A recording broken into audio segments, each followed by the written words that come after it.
Hey everyone, Eric Grenier here, and welcome to this episode of the Writ podcast, the first of 2022.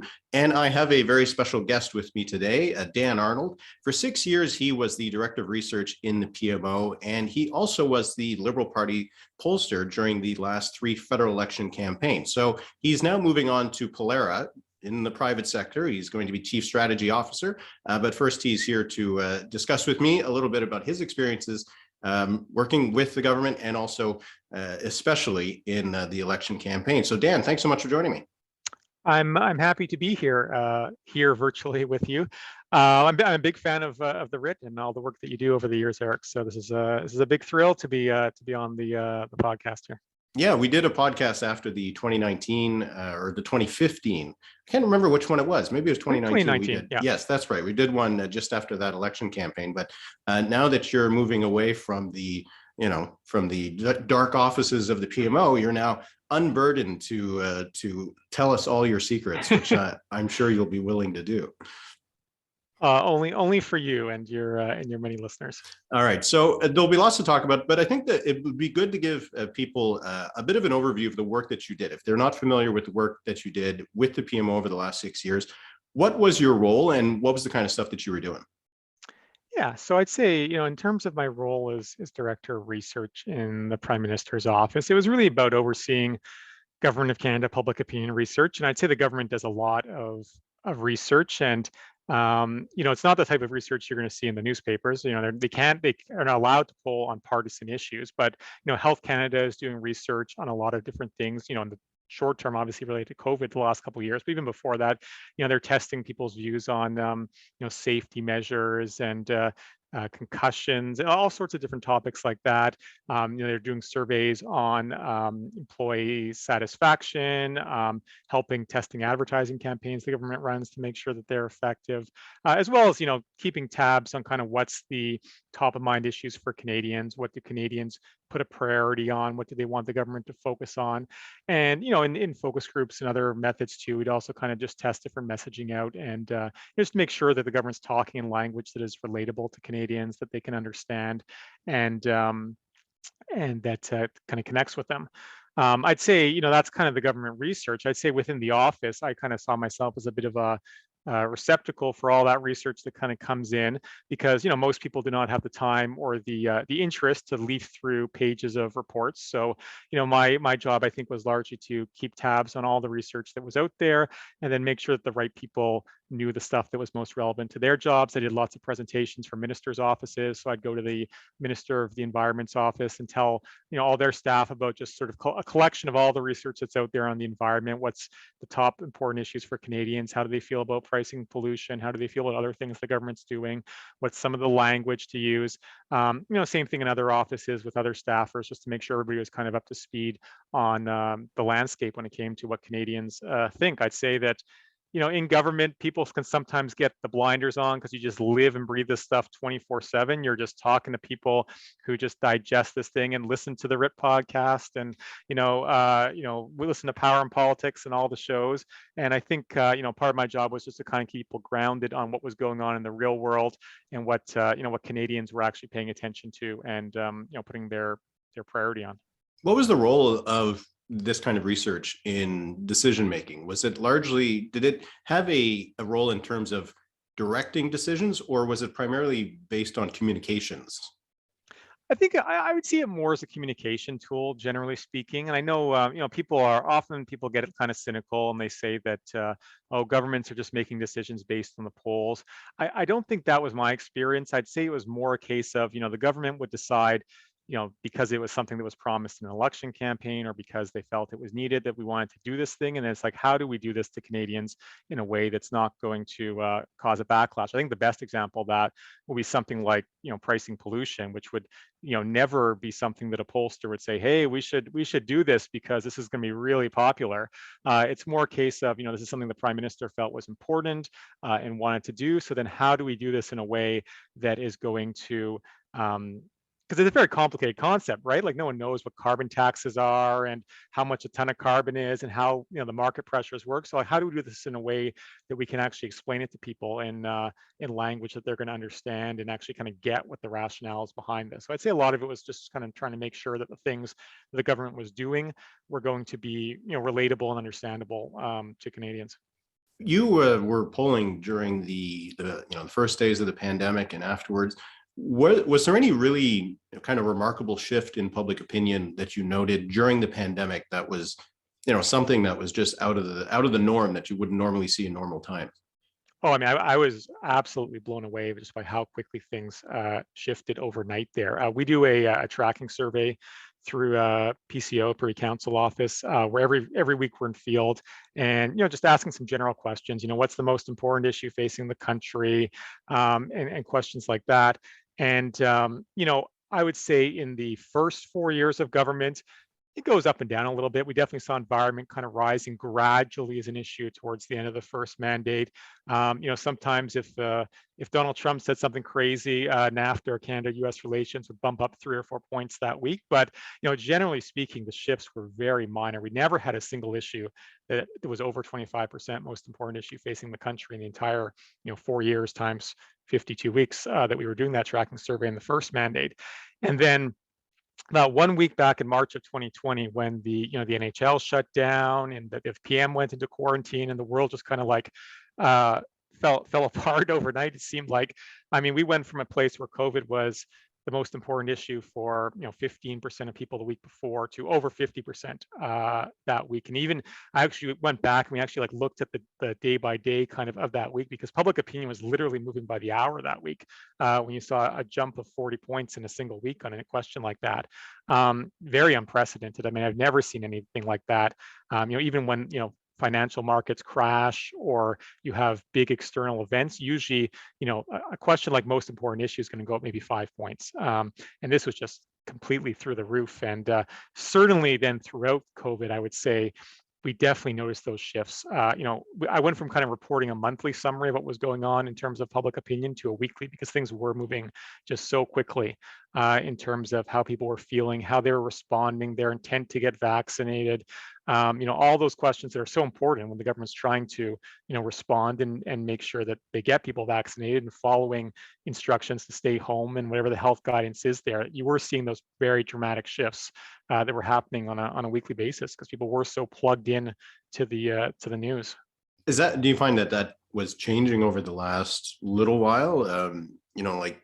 How did public opinion really shift in 2021? Going into the summer, going into the fall, compared to 2020, when it seemed like I remember the first days of the pandemic. We thought it was going to be like that the movie Contagion. It was going to be some awful thing that was going to be just really scary. I remember going to the grocery store and just being terrified because I didn't really know what was going on.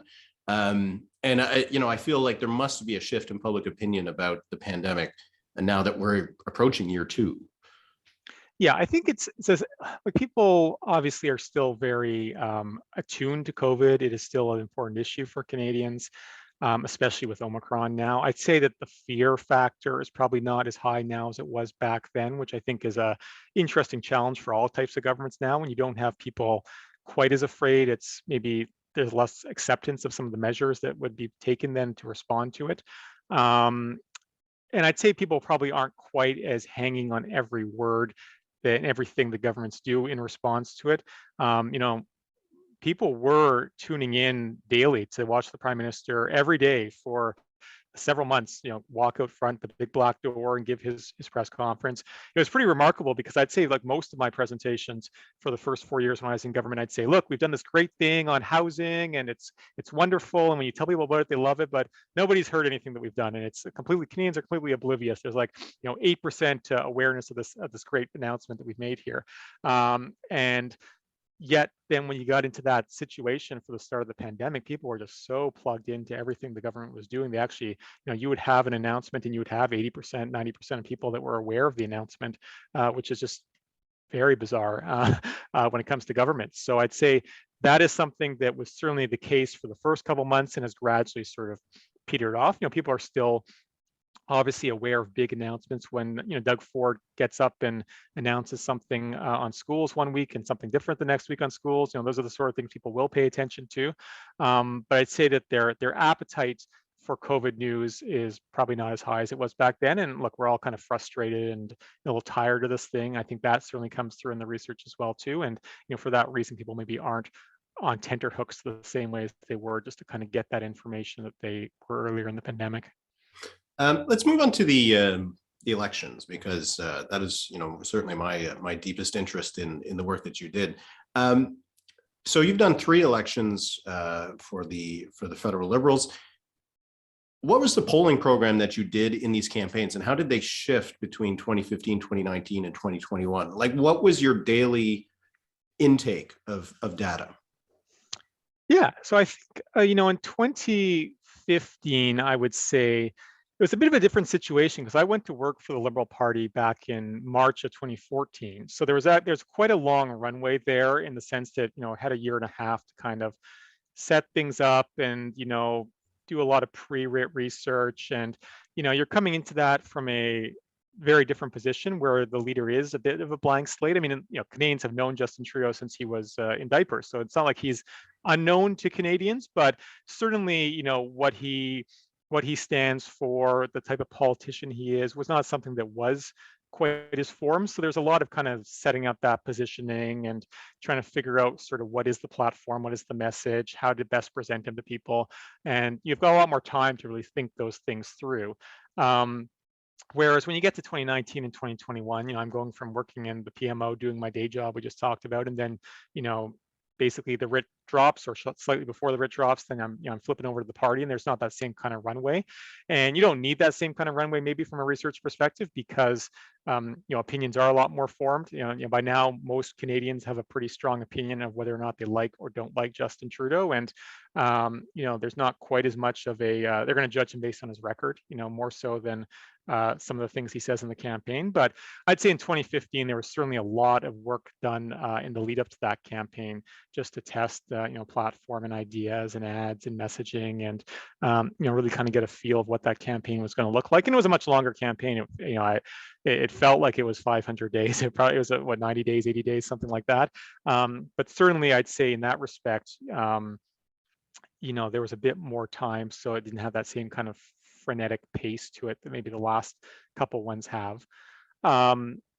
In terms of what happens in the campaign, it wasn't dramatically different, I would say, each time. We were doing nightly tracking.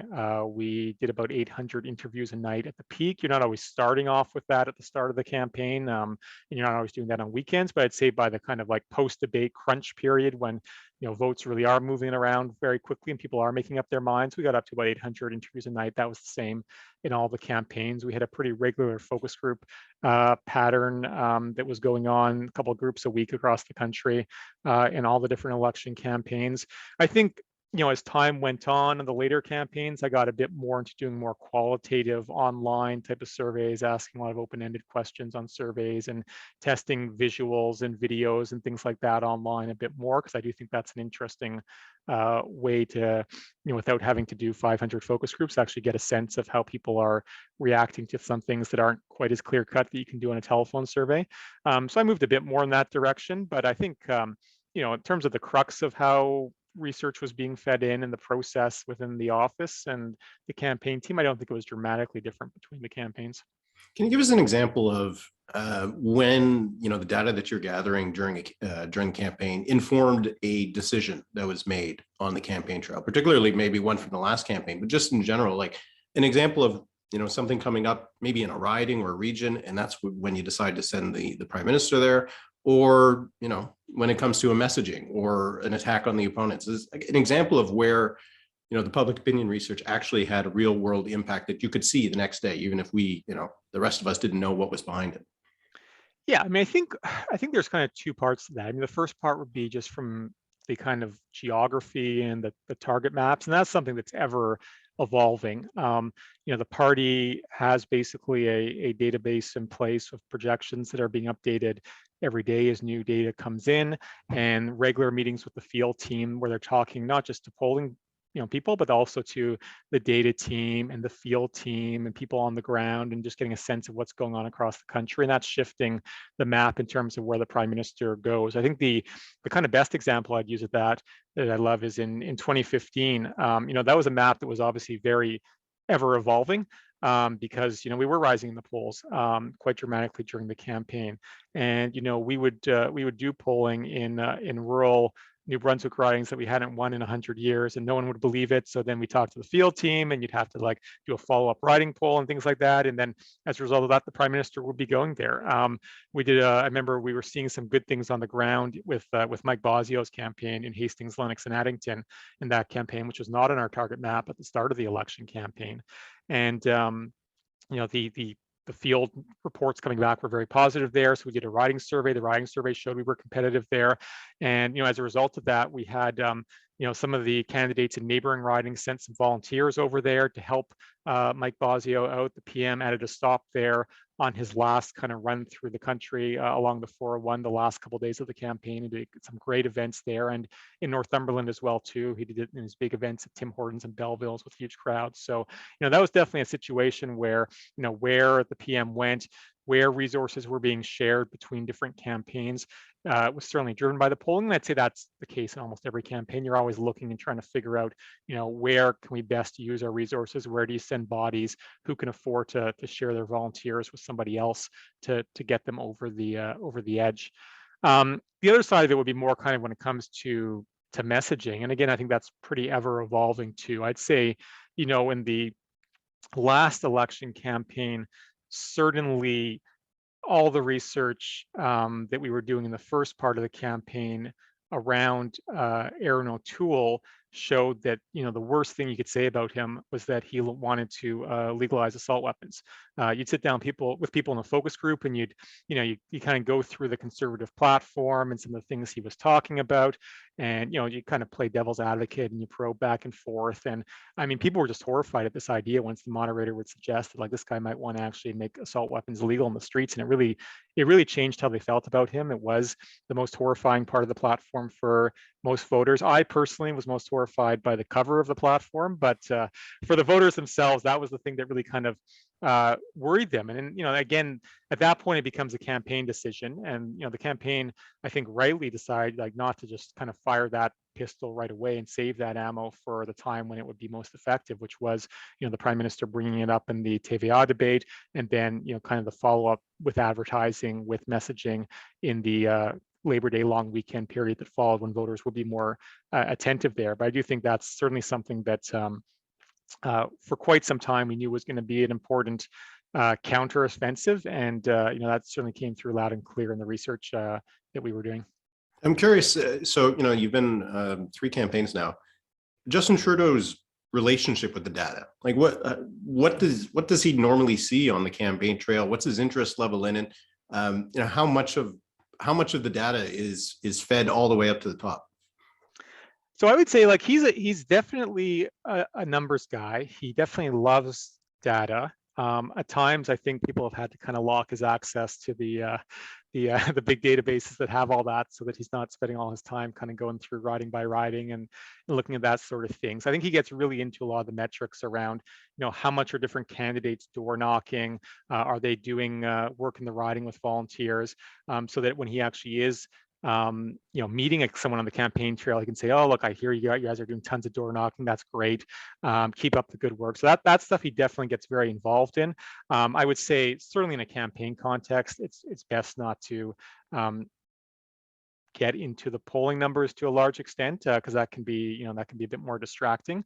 Certainly between election campaigns, I would be doing presentations for cabinet or caucus, and I'd get into issues and what matters to Canadians and things like that for sure. And I've always found the prime minister himself to be very interested in just kind of the data, and he's got a very good understanding of it as well too. Like he's asking the questions in response in some of these presentations that you would expect people in a master statistics class to ask you, not necessarily people that you would expect off the street to ask you, in terms of just kind of like the correlation versus causation and things like that, and demographic splits. So he does get into that, but I'd say in a campaign, that's not something that I would ever suggest the leader should be that focused on. I know that Trudeau seems to enjoy the direct interactions with people. like how does that come into play? Like the on the ground experience of people versus the the numbers that you might be providing. Like how does he balance those kinds of inputs in terms of information? Yeah, I mean, I think it's, um, I mean, ultimately, I think he definitely thrives on a lot of those personal connections and interactions. And I think that was one of the challenges of the pandemic as well, too, is that you kind of lose a bit of that, and that ability to just sit down with a lot of young people in a room and kind of hear what they're going through. And I think those personal connections are very helpful to politicians because it's feels a little more real and they can kind of put a face on things. So I think there's a lot of value that comes in those types of interactions, for sure. Especially when it is a leader like that who does connect really well with people. So I think those are very valuable. I think that's something that you lose a bit of in the pandemic for sure. Um, so I want to move on to the specifics of the last campaign, but before doing that, something you talked about 2015, how you had a riding map that just kept on expanding as the support for the party was going up. But in 2019 and 2021, it seems like it was very much more, the discussion much more about targeting, about vote efficiency, which is very high for the Liberals in the last two campaigns. So what kind of role does that play where you're maybe not trying to get the 38, 39, 40% of the vote, but just trying to get the 170 seats, regardless of how much of the popular vote? Like, how does that play into the strategy that you're setting up before a campaign begins? Yeah, I think it's a different situation for sure. Because in 2015, we literally needed to quintuple our seat count to get up to where we needed to go. And as a result of that, and you're not dealing with many incumbents and things too. So it's a very different kind of open board in terms of how those different pathways work. I think the thing that certainly the campaign leadership and the Katie Telfords and all the people on the campaign always really preached was that idea of having multiple pathways to victory, not just saying like these are the 170 ridings we need to win. So let's make sure we throw all our resources there. It was like always a case of having different ways to get to that end result, so that if Quebec shifted in one way during the campaign, you still had kind of other paths to get there. If suddenly in BC, our vote went up because the Greens went down, that was one path. But also, if because of Kenny's unpopularity, things broke a bit better in Alberta, that was a different path, and always having those different options on the table there. So I think, that was always the case in every campaign, wanting to make sure there were those different pathways and not just kind of having a set list of, these are the 170 ridings that we need, so that you're always playing with a bit of a bigger board than you would need at the end of the day. And then it's really just a case of kind of adjusting that as the campaign goes on. And sometimes you had to close off some pathways because it wasn't coming together for us. I'd say even between elections, even I you keep this in the back of your head, and I would I had dreams of a Vancouver Island breakthrough or maybe urban Saskatchewan, and things just aren't coming together in some places, and then sometimes you do have to kind of close those pathways off.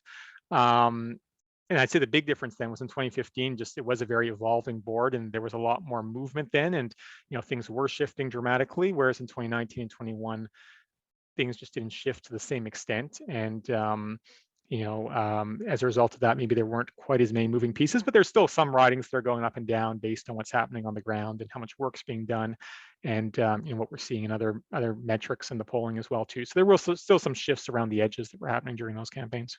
All right, let's get to 2021. And of course, the biggest question is the election timing. So, was there a point before August 2021 where you were, I assume it was not your role to tell the government or the party when to call an election, but rather to provide indications of whether there's a window or not. Was there a time before August 2021 where you were saying we have a window here that could work for us?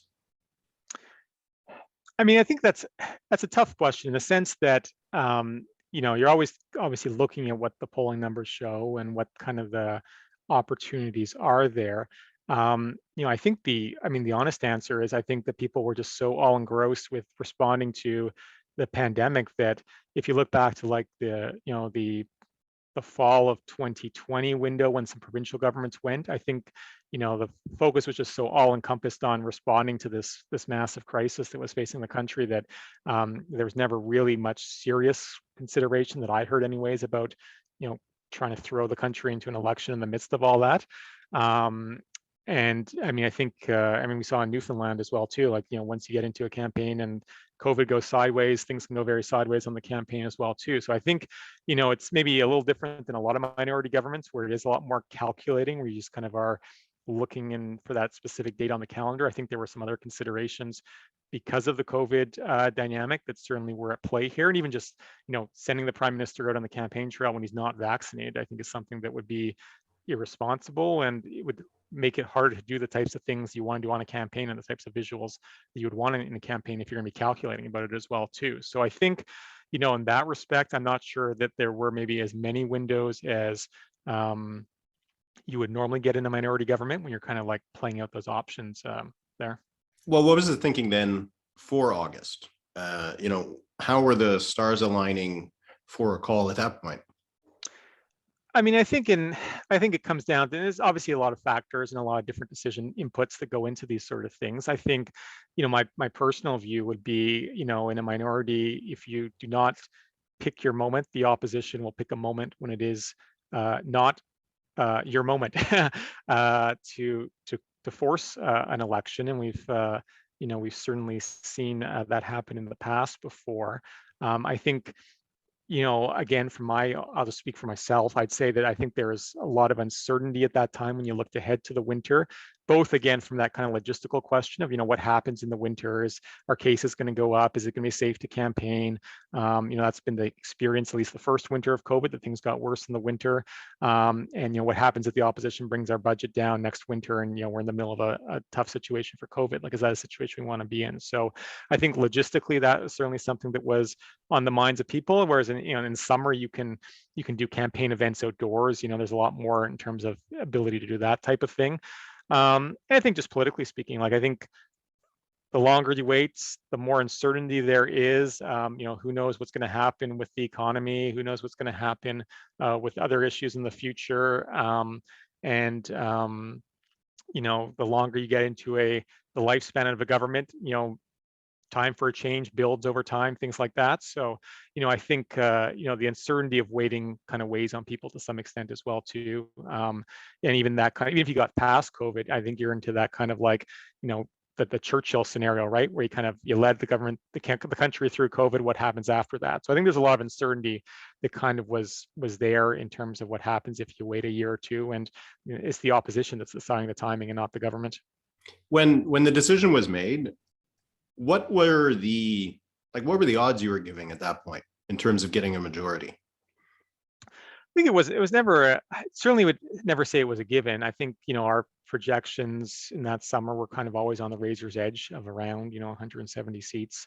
So certainly, campaigns are a completely different reality from between election campaigns when people start shopping around and looking around. So, I mean, I think there's always an awareness that things could change for better or for worse in an election campaign.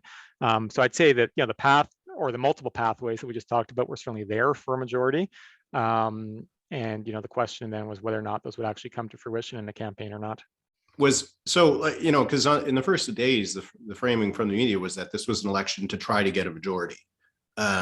Was it approached that way, or was it approached as we have a shot at one and we'll see what happens? Was there a lot of confidence that you could get to 170? I think there was certainly a lot of hope that we could get there. I don't think, if people didn't see a realistic path to that, I don't think there would have been much enthusiasm for calling an election campaign. So, I think that was certainly something that was from a campaign perspective, the hope. Though I think, Jagmeet Singh said that he was hoping he would form government, right? People always have hopes, right? And hopes can be of varying degrees of realism or not at the end of the day. And I think, if we're being honest, I think the fact that it kind of became seen from the public as this kind of quest for majority was probably not helpful for the campaign at the end of the day. But I think certainly there was a sense that path was there, or there were paths there to get to that number. What was the impact of the call? Like, what did you see in the data in the first few days after the election began? Yeah, I think it was very similar to what you probably saw in the media polls and in the stuff that you were doing there, where the support levels did fall pretty rapidly out of the gate. which again is not completely unexpected. I mean, you look at some of the pre-election polls that had the Conservatives at like 45% in Alberta. Like I think there's things like that that you knew for sure were going to change once you got into an election context. But at the same time, I think there is a bit of a sense at times when you see those numbers going down of like I've never been skydiving, but I imagine it's kind of like you jump out of the airplane and it's like, oh God, I hope this parachute opens. And at the end of the day, the parachute did open and things landed in a decent outcome at the end of the day. So I'm not necessarily it was not a complete splat on the ground, but certainly there was a bit of I think it's fair to say there's concern when you see numbers going down out of the gate. And I think what probably concerned me more was just what was being heard in all the focus groups. This idea that Aaron O'Toole, I've never really looked at this guy before, but he seems pretty reasonable. He seems pretty moderate, a bit like a red Tory, and I think when you start hearing language like that, that was a bit more of a concern in those early days of the campaign compared to the horse race numbers, which are going to always move around and, are not going to be that meaningful till you kind of get people tuned in at the end of the campaign. What did you make of the Conservative launch, those first couple of weeks before the TVA debate, before some of the discussions around the campaign changed? What did you make of that Conservative campaign? Were you surprised that they were doing as well as they were? Yeah, I think they did a good job. I mean, if I'm kind of like clinically looking at this from the outside, I think certainly O'Toole projected an image of a moderate leader, which was very different from the Aaron O'Toole that was seen in the leadership race. And I think that was helping him with a lot of those, people who had previously kind of closed the door on the Conservatives or weren't really looking at them because they were thinking of, Andrew Scheer, who was a leader who was like against same-sex marriage and had very regressive social conservative views, which were kind of disqualifying to a lot of people. And I think they were looking at O'Toole as somebody who seemed like a pretty reasonable conservative in their eyes. And I think that was at least opening the door up to him for a lot of people. So I think and they got their message out early, and they had their platform was fairly well received initially, anyways, and it certainly conveyed the image of a leader who had a plan, and he would certainly say that over and over again. And I think they were pretty much on message. So I think the Conservative campaign did a pretty good job out of the gate for sure. Was there a point in those first couple of weeks where you were looking at the data and you were saying, we're going to lose? I think there was certainly I'd say my view is certainly that was a possibility for sure, those first couple of weeks. And I was pretty blunt with that with the campaign team on some of the meetings that we had where, I said that, look, if you look at the kind of trend line for how people feel about O'Toole, and if this continues, we're going to end in a very unhappy place at the end of the campaign, and we will lose the election. And I think, you think you have to be blunt in these situations. You can't kind of couch the reality of the situation. I think that was the reality of the situation for sure. I remember some of the public polls. Now, these were primarily the IVR ones at the time. And there were some of them that had the Conservatives ahead by, at one point, I think nearly 10 points. In your tracking, what was your kind of biggest gap that you had, if you did have the Liberals behind the Conservatives? Like, how did your own polling match some of the public polling that the rest of us saw? Yeah, I think I never internally saw a gap to that extent. I think we had the Conservatives showing up by 3, 4, 5 points, depending on the the different rolls that you're pulling together at one point, which would have and again, especially with the trajectory, the way it was going on some of those underlying questions about just how they felt about O'Toole, comfortableness with the Conservative government, things like that were certainly trending in an unpleasant direction there. I think from a horse race perspective, though, it never got maybe quite as bad as some of those polls, but certainly not a comfortable position to be in from a campaign perspective. From when you were watching the numbers coming in during the campaign, what was the point where you said, okay, now things are stabilizing, now we're still in this? Yeah, I think I felt very good about that kind of period between the TVA debate and the English debate there, that week or a little over a week there, kind of over Labor Day. The PM, I think, did very well in both of the French debates, which I think was reassuring, because ultimately, if the Quebec kind of bulkhead held there, I think that was always the map for a Conservative victory where they don't have a Quebec breakthrough requires them to really run the board in Ontario. I always like to play a bit of that kind of like put your head in the shoes of the opposition campaign and what are their pathways and what are their opportunities there. And I mean, just kind of going through the numbers there, like they would have had to really run the table in Ontario and in the 905 to win based on the way things were falling out in some of the other regions. So I think, I felt good about the way that was going. I certainly felt good just about the way the guns issue that we just talked about had landed coming out of that TVA debate. And actually, like, it was a top of mind story for Canadians for 4 or 5 days when we're asking people on our nightly tracking, what news stories have you heard about lately? What have you heard about on the campaign trail? It was coming through for most of that week afterwards. And we also asked questions about kind of like, has your opinion of the leaders gotten better or worse over the last week and why? And on that kind of open-ended follow-up of why, there was a lot of stuff coming through on O'Toole around the guns issue. And I feel this guy is maybe not as moderate as I thought. So I do think that was definitely landing. And I felt good about that, the way things were moving on that front. I felt pretty good about the way some of the advertising that we were testing was actually being received by people. The Take Back Canada stuff that was already in the wild at that point, and you could see some of the reaction from metrics there that was having a pretty good impact. We were starting to test the Bill Blair guns ad, which was just like lights out in focus groups, one of the best ads I've ever tested in focus groups, just in terms of turning people against O'Toole overnight when they saw that. And that's going to be on air in 3 more days, and you kind of feel like, okay, that's going to have a good impact for us in the 905, which, like I said, was very important when it kind of came to those maps of where those pathways to victories were for not just us but for the Conservatives. So you can start to see, even if the polling numbers haven't shifted dramatically on the vote numbers, that the way things are lining up, they are lining up in a trajectory that's looking favorable for the stretch drive. What about the whole vaccination issue, the protests that were happening? What role did that play? Yeah, I think that was important in the campaign, because ultimately, COVID was still one of, if not the most important issue for Canadians in the campaign.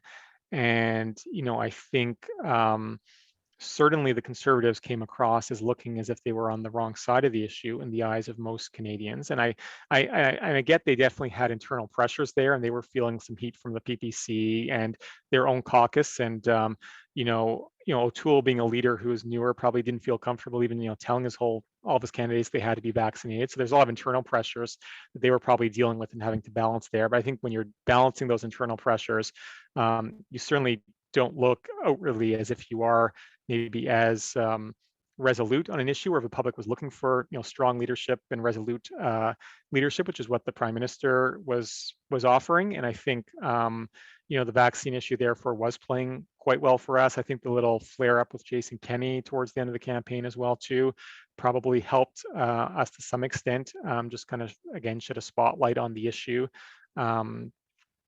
for us. And I think the protests were hard to say, because I mean it's very difficult for the campaign team to have to deal with that. The people who are on the bus and on the plane and dealing with protesters blocking your paths and things being thrown at you. It's obviously not anything that anybody wants to see on the campaign trail. But I think the Prime Minister certainly we'd show people how the PM was responding, and they felt that he was responding in a very strong way. And I think that probably was helpful for him, just in kind of reinforcing some of those leadership traits that people did want to see in him. So I think, as an issue, it was probably something that still played as a net positive for us. But it, obviously, a lot of uncertainty around the issue, more so than you'd like to see on a campaign trail. How about from the New Democrats? How are you looking at them during this campaign, and what did you make of the campaign that they ended up pulling off? Yeah, it's interesting. Like I was probably more worried about the NDP at the start of the campaign than I would say more than the Conservatives, but I was very worried about the NDP because you always have a large group of progressive voters who are open to voting Liberal, open to voting NDP, moving around between them. We certainly knew going into the campaign that a lot of young people were drawn to the NDP, and that we had a lot of support among older voters, specifically older women, because of the COVID response. But the connection that they were feeling towards the PM in terms of the way he'd responded to COVID was not necessarily translating to younger people who probably weren't really aware of a lot of the things the government had done. I remember, budget awareness was like 25% among people under 35. It was in the 60s and 70s in terms of people who were older than that. So they weren't necessarily aware of a lot of things the government had done, especially on an issue like environment, where just like you'd sit down in a focus group and there'd be a perception the government hadn't done anything on environment. And you kind of, once you take them through some of the measures that had happened, and some of the investments that had happened around, protected spaces and, uh, tree planting promises and renewable energy investments and things like that, they definitely had a positive reaction. But they just weren't aware of that out of the gate. And, I think that was something that certainly was a cause for concern because, young people in 2015 were important to the coalition and are a lot more fluid in their vote intent. So, the threat was there from the NDP. I think they ran a pretty good campaign in terms of being, critical of Trudeau and the government. I think their ads were pretty effective. I think they, the all talk type of message. I think Singh was pretty rigid in sticking to that, and I think that probably made our life more difficult too, because it was an effective critique that was coming now from two directions towards the campaign. So I think in that respect, it was harmful for us. At the same time, I don't know, because they were so doggedly negative and doggedly attacking, basically like every press conference was just Singh lashing into the prime minister as if he was, more so than you heard criticism of Harper even back in the day. And I don't blame them for that. That's what you got to do in a campaign. But I do think that maybe really made it more difficult for Singh to kind of push forward, the happy warrior persona that has worked for him at times, and maybe didn't show him to be necessarily a leader in waiting, a prime minister in waiting to the same extent that it would have, and maybe detracted a bit from some of the more positive stuff they could have put forward there. So, as a result of that, I didn't see a lot of movement towards the NDP really at any point in the campaign. Even if their message was effective at maybe hurting us to some extent, I never really saw them catching a lot of life in the campaign. Did the ground game make a difference in some of those? Because even with, they were up a couple points from the previous election, but they only gained a net single seat. Was it why were they unable to pluck any Liberal seats away? Yeah, I think that probably made a difference at the end of the day. It's certainly, the work that Azam Ishmael and everybody at the party has done over the last many years, and even going before that in the lead up to 2015. I think one of the key stories is just really the work that happened at LPC, building up a machine that actually had, lots of volunteers that were engaged, the things the party did to even like open up membership to be free, just to get more people in there so that there could be more volunteers, and build up the ridings and do days of action, and to get candidates into a regular between election door knocking cycle, which was not always the norm in the past. So I think a lot of the groundwork that actually has happened over the last, if you want to go back, I guess close to 10 years now, at the party level, probably did pay off in terms of having the get out the vote resources in those key ridings to make the difference there. And I think that's something that certainly had an impact in winning the close ridings. You've crunched the numbers too, but if you look at the ridings where the Liberals were plus or minus 3% on election day in 2021, we won like 19 of those 24 ridings there. And I think being able to get out the vote and squeeze out those extra few percentage points in the places where it's going to be close definitely made a difference for sure in both the last two campaigns. Quebec was a big part of your potential paths to a majority. How did that play out with the Bloc campaign and the English language debate, the question there? What was going on from your perspective in Quebec and the role it played in the final outcome? Yeah, I think Quebec was almost the inverse of the rest of the campaign from our perspective, in the sense that things were going very well there in the first part of the campaign. Certainly we were positioned to win 6 to 8 additional seats in the province compared to what we had coming into the campaign, based on the data that we had anyways. And I think, Blanchette was not looking great on the campaign trail, again, in focus groups. On those momentum questions, he was not registering to the same effect that he had been in 2019. A lot of people describing him as arrogant. There was controversies around the Troisième Lien in Quebec City. There was controversies with him kind of like cutting off his candidates and not letting them talk. And that actually was kind of registering to some extent. So I would say that, things were lining up fairly well for us in Quebec. I think the winner of the English debate this election was Francois Blanchet, which is a little bit of a bizarre reality, but that's, that is politics, and things like that happen at the end of the day. And certainly, as of the next day in our nightly polling, we saw a huge shift in Quebec, both in terms of vote numbers and in terms of just how people felt about Blanchet. And he went from that negative momentum to very strong positive momentum scores, the same types of scores he was generating back in 2019, which I hadn't seen until that point in the campaign trail there. So I do think that was certainly a turning point in Quebec, for sure.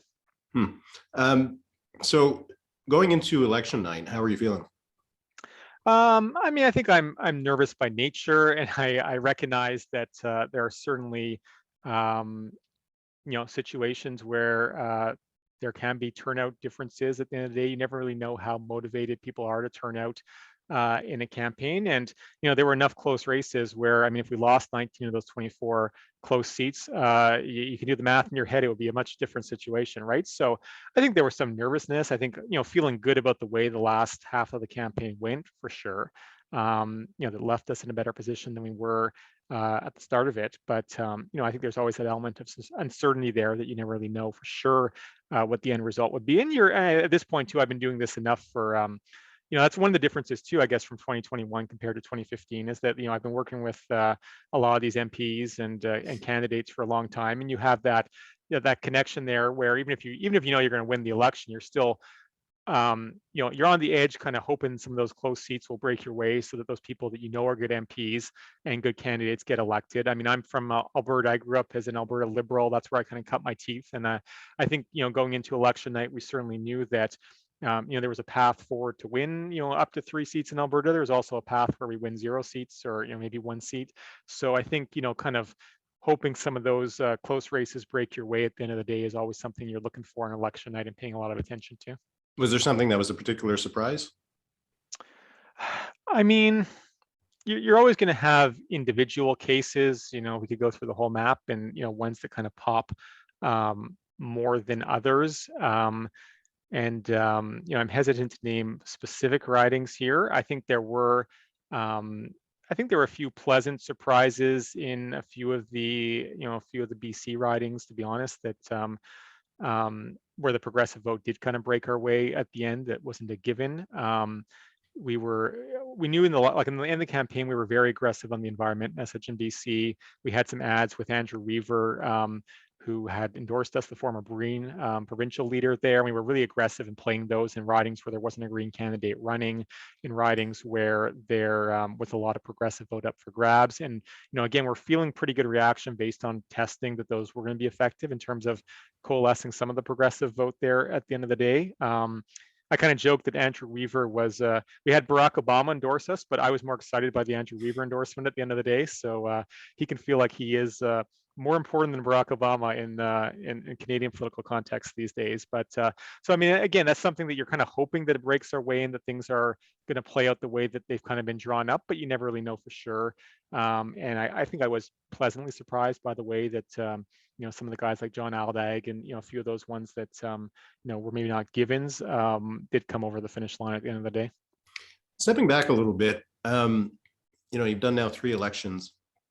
How has the Liberal voter coalition changed between 2015, 2019, 2021? Like, what is that coalition now? And is it any different from what it was 7 years ago? Yeah, I think in terms of geography, I'm not sure it has changed dramatically. I think it's certainly moved a bit more urban compared to rural. I'm sure you've crunched those numbers as well too, and looked at that at some of the election results.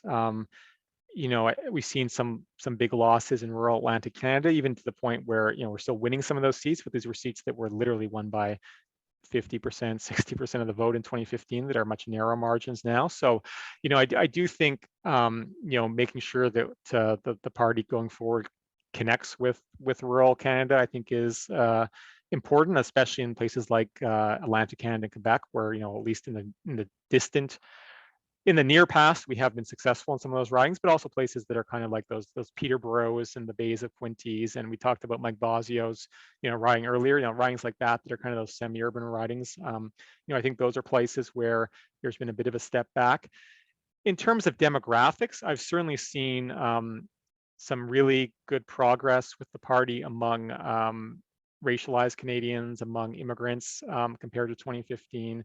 And I think a lot of that is work that again has been done by MPs and who are going out and doing the outreach and talking to a lot of those communities and putting the time and the effort in.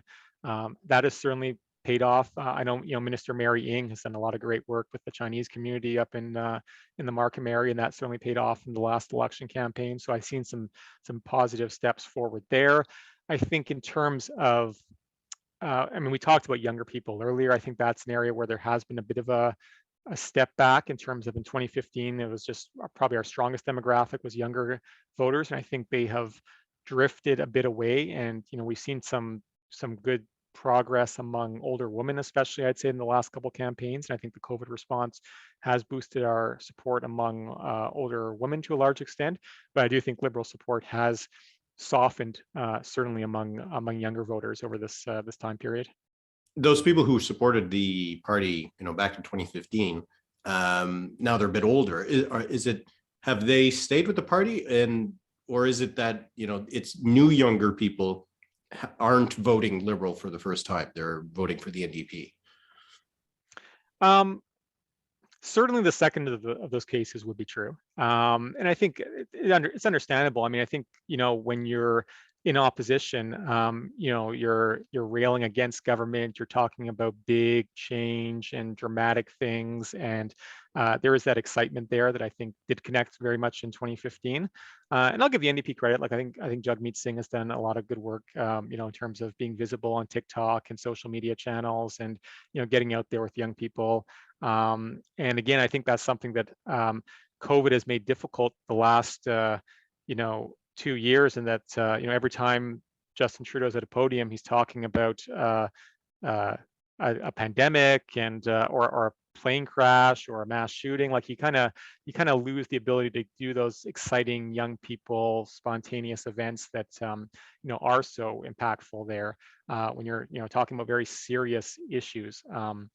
So I think that's something that probably has shifted to some extent on that front as well too. And then I think again, among people who, again, were those 2015 first-time voters who did vote Liberal that time, I think there's always a challenge, and this is something that Barack Obama had dealt with too, right? There's those expectations that are always placed on somebody who comes in, and at the end of the day, people often feel like maybe they have not always met those expectations. And I think that's something that's certainly telling the story about how we actually have delivered a lot of things that were promised on environment, on Indigenous reconciliation, and other issues is something that maybe doesn't always translate through when it's COVID 24/7. So I think that's something that people are kind of aware of as well too, making sure that there's better awareness of some of the things that have been done, that that those promises were delivered on, because the perception out there in a lot of corners is that maybe not everything was delivered on. We'll finish with this. Just you watch trend lines, and now forecasting forward. What are the longer term trends that are going to be really important, both for the Liberal Party in terms of their future voter coalition, their chances in the next election, and politics in general? Like, how have things been trending in a way that you think you've been watching happening over the last 6-7 years, and will have an impact in the next 5 or 10? Yeah, I think it's hard to say for sure, because if we've been having this conversation 2 years ago, in January of 2020, I think our prediction for the next 2 years would have been pretty off base. So I think there's always a lot of unknowns that are going to change the dynamics and the landscape. I think certainly, more broadly speaking, hopefully we're into a post-COVID world before too long. And I think that's something that's going to have a lot of societal shifts, with people working remotely and therefore moving away from the downtown cores. And that's going to change electoral maps to some extent, along with redistribution and things like that too. So I think there's some interesting shifts there that probably affect the geography of the maps. I think. But above and beyond that, there's the broader question of kind of like what is next for our society. Is this going to be something where we want to go back to the way things were in 2019? Is there an appetite for big transformational change out there? What does the post-COVID economy look like, and how are people adapting to that economy? So I think there's some big, policy questions there that are going to be, challenges for any government to respond to, opportunities for opposition to kind of stake out some turf that is different if they have an idea that fits into that post-COVID world that is, different from what the government's doing. I think, things like that are going to certainly shift the landscape in ways that are difficult to predict, I think, at the moment. Yeah, well, let's hope that, if we're making a prediction for the next 2 years, that it'll be more positive than what our prediction would have turned out to be for the last 2 years. So we'll see. I really appreciate you taking the time to speak with me. You've been doing, work for the last few years, and now you've got this new phase in your career working for Pollara. So I wanted to wish you all the best in that. And thanks so much for taking the time to speak with us. Yeah, sure. Anytime. It's good to try to remember all of these things in my head, because it's as you said 4 months ago, but 4 months in COVID times again feels like 4 years. So it's been a good stroll down a memory lane with you here, and I look forward to continuing to read the great work that you do, Eric, at the Writ. All right, thanks so much. Take care. Thanks again to Dan Arnold for that discussion. If you like that video, please subscribe to this YouTube channel. Please like it. Please share the video, pass it around. And if you want to listen to the podcast, the audio version of it, you can find it on Spotify. You can find it on Apple Podcasts. You can also find it on the website, thewrit.ca. Thewrit.ca is subscription supported. So if you do like the work that I'm doing and you'd like to see more of it, you'd like to see more of these videos, please consider subscribing to thewrit.ca. You can go to the website and find all the information there. So that'll be it for me. Thanks again for watching, and I'll see you next week.